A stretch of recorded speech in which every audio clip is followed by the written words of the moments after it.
안녕하십니까. 공병호 TV의 공병호입니다. 국민의 짐 김종인 비대위원장이 대국민 사과에서 약속했던 인적 쇄신 차원에서 비대위가 주도해서 12월 24일 날 당협위원장인 민경욱 전 의원과 김소연 변호사를 교체하기로 전격 결정했다는 소식입니다. 반면에 교체 대상의 목록에 올랐던 김진태 위원장과 전희경 전 의원들은 교체 명단에서 제외됨으로써 목숨을 건졌습니다. 이런 보도를 접하면서 왜 김소연 위원장은 자르는가? 그렇게 물어볼 수 있습니다. 왜 민경욱 전 의원은 자르는가? 그들 두 사람은 양심의 표상이 되고 있습니다. 지난 4.15 총선에서 국민의 기본권인 참정권이 도둑질 당한 것을 찾기 위해서 백방으로 노력하는 두 사람을 쿡 집어서 잘랐다는 그런 비난이 세차게 일고 있습니다. 더 거세게 어떤 사람은 이렇게 주장합니다. 너희들이 여당 이중대이니까 그렇게 사람을 자를 수 있지. 이렇게 세상평이 나고 있습니다. 두 사람을 잘랐다는 소식에 반발하는 세상 사람들의 주장을, 절규를 함께 들어보도록 하겠습니다. 첫 번째는 림님입니다.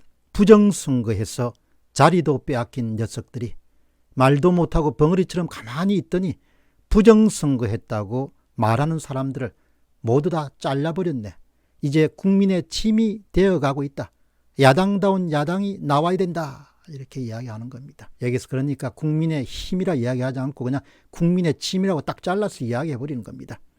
사람이 무슨 일을 하든지 간에 크고 작은 명분이라는 것이 있어야 되는 것이죠. 부정선거를 외치고 밝히는 사람들 두 사람만 쿡 집어서 잘라버렸으니 너희들이 국민의 힘이 아니라 국민의 짐이고 너희들이 국민의 힘이 아니라 너희들이 국민의 병이라는 이런 이야기가 나오는 거죠. 왜 잘랐냐? 왜 잘랐냐 이야기죠. 김종인은 답해라. 김종인이 왜 잘랐냐 이야기죠. 노인네는 답해라. 왜 노인네는 그렇게 잘랐냐 이야기. 이렇게 답이 사람들이 항의를 하는 겁니다. 물론 권력을 갖고 있으니까 휘두를 수도 있겠죠. 그러나 명분이 있어야 되는 거죠. 신무가는 대다수는 그냥 놔놓고 왜 두 사람을 콕 찍어서 잘랐냐 이야기죠. 다음은 우님입니다. 누가 누구를 자른다는 거냐? 진정한 투사들은 다 내보내고 자기들끼리 모여서 휘바람 부는 배신자 집단이 되어가고 있구나. 싸울 줄도 모르고 싸울 생각도 전혀 없는 겁쟁이 집단이고 오렌지 웰빙 부유층 집단이 되어가는 것이 바로 국민의 힘이고 국민의 짐이고 국민의 병이다. 이렇게 이야기하는 겁니다. 자기 편 등에 총질하고 자기 편이 누군지도 모르는 문에 살찐 돼지들 집단이다. 그것이 바로 국민의 짐이다. 이렇게 이야기하는 겁니다.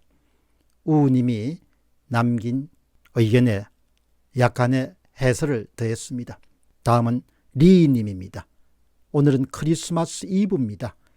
윤석열 징계 집행정지 여부가 걸린 때를 잡아서 숙청을 단행한 것으로 보입니다. 할배나 사주한 무리들이나 간교하기가 이럴 데 없습니다.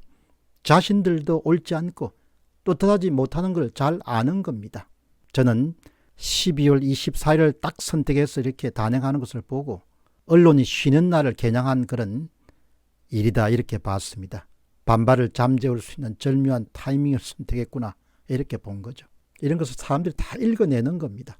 다음은 네 번째 주님입니다. 민경욱을 왜 자릅니까? 김소연이를 왜 자릅니까? 이 경우 모르는 앞잡이 같은 사람들아 이렇게 이야기한 막말이 나오는 겁니다. 이 노인네가 야당을 완전히 붕괴시키고 나갈 모양이구나. 사람 생각은 다 비슷합니다. 이렇게 하니까 저의 해설입니다. 사람들이 저들은 부역하고 있다. 이렇게 의심을 갖게 되는 겁니다. 그쪽 사람들이 바라는 것을 척척 알아서 다 해주니까 그쪽 사람들이 원하는 것을 척척 알아서 다 해주니까 그러니까 부역자라는 이야기가 나오는 것이 그냥 말이 생기는 게 아닙니다. 다섯 번째는 무님입니다. 4.15 부정선거 국민투쟁본부 민경욱 대표와 부정선거 소송의 변호인단의 핵심인 김소연 위원장을 내쳐버렸다. 이제 국민의힘은 표를 빼앗기고도 강도가 무서워서 표를 돌려달라는 소리도 못하는 급장이거나 우파의 탈을 쓴 좌파라고 밖에 볼 수 없다. 이제 우파는 무주공산이 되어버렸다. 제 해설은 한국의 근본 문제는 부정선거 문제를 덮고서는 아무것도 될 수가 없다는 겁니다. 이런 점에서 김종인 비대위원장과 그 이웃 사람들은 전혀 다른 문제인식을 갖고 있다고 봅니다. 결국 그런 전혀 다른 문제인식을 갖고 있기 때문에 싸울 수 없는 겁니다. 지난 8개월 동안 하루가 다르게 통과된 그 악법 통과에 이중대 역할을 톡톡히 한 거죠. 아예 부정선거 발생했을 때 저는 다 사퇴했어야 되는 겁니다. 결국은 이중대가 되는 거죠. 원내 구성 요건을 만족시키는데 이바지했으니까.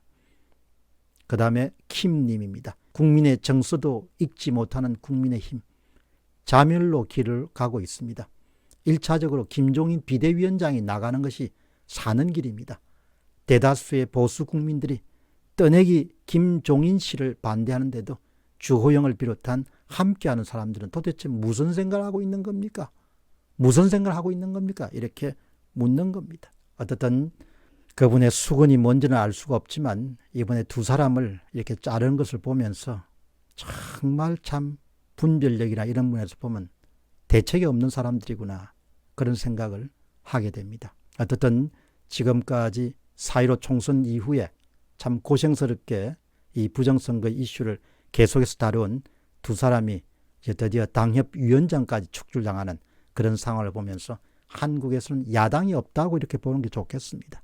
사이비만 있는 거고 사쿠라만 있는 거죠. 저는 그렇게 봅니다.